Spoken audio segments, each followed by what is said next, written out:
lives, we are each our own network. We are each our own network.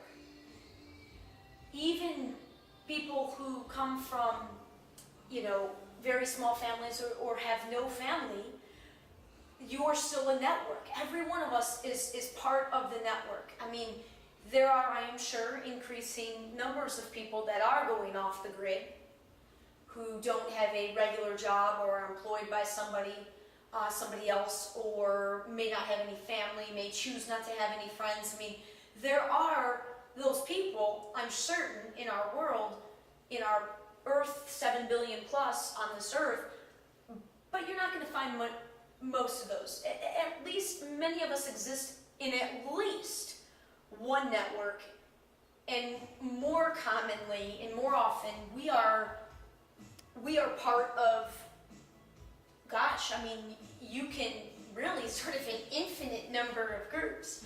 Kind of reminds me of, I laugh at, being a huge sports fan growing up, and up until just very recently, baseball. Well, my dad's favorite sport was baseball.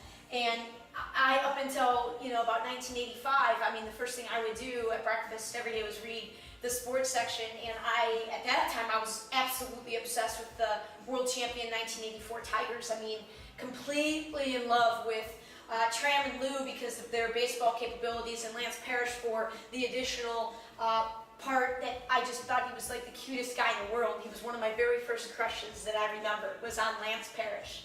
And so I read all the statistics, all the batting averages. I had all of it memorized, a lot of it for the Tigers themselves, and then of course I knew all the leaders in the league, batting average, home runs, RBIs, because I wanted to know where our guys were in relationship to all the leaders of the categories. And baseball is always, it's hilarious how many statistics.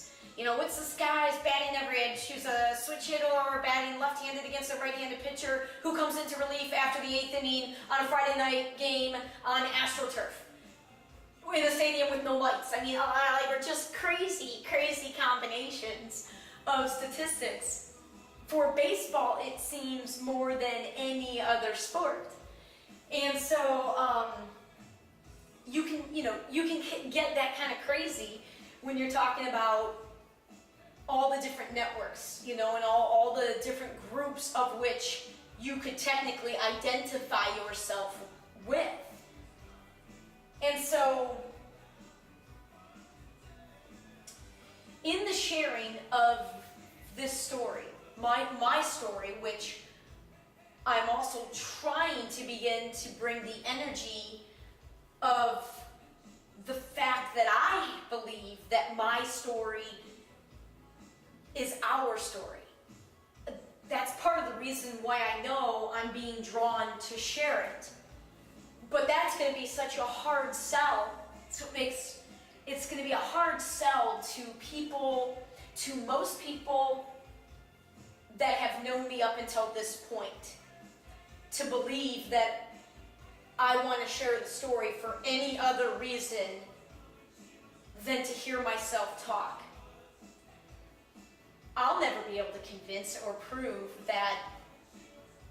I mean, I think you kind of get, everything comes down to energy. Everything comes down to energy. And I think, again, depending on how tuned in you're choosing to be into your present moment, into really living and being in your present moment, I think we have very big vibration indicators of sort of different things. I think you can feel when somebody's lying, or telling you something that, whatever, that somebody's lying, the energy of somebody who's passionate and really cares about something versus somebody saying something that, all accolades about something they really don't like. I mean, I think, basically how genuine, how real somebody is being, I think you can feel that.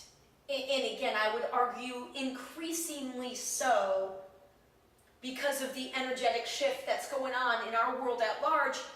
Whether you want to admit it, whether you want to see it, feel it, it's going on, and it's affecting you regardless of your acknowledgement and or acceptance and or understanding or care of it. So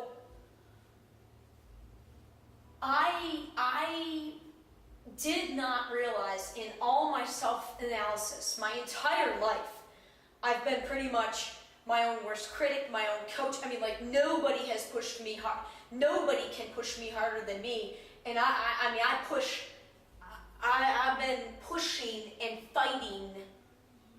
That's been the energy behind my whole life. Was this battle. It was like approaching life as if it was just, get your armor on, it's hell down here, get ready. And now that I finally see, it's not about fighting at all. Like, not at all. Don't fight anything that messes up the flow. That's the goal. That's the goal. The goal is just to be in the flow with everything that pops into your path as you live moment by moment, day by day. And to just not be disrupted. You know, just keep going with your thing. Focus on the positive. Deal with the crap that happens and just kind of just stay with the flow. Stay with the flow. And that's a complete, that's approaching life in 180 degrees in the opposite direction of what I was pursuing. Now, the end result, what I am pursuing, hasn't changed. Well, that's not true either. It's just expanded. It's expanded in every way. If you can believe it, the visions and the ideas and the dreams of the potential, it's everything about it's expanded. There are more ideas, they are bigger ideas, they include way more people. So in that sense, the end destination, which now I don't even believe exists, there is no end, there is nothing to race to, but what I claimed to be seeking hasn't changed.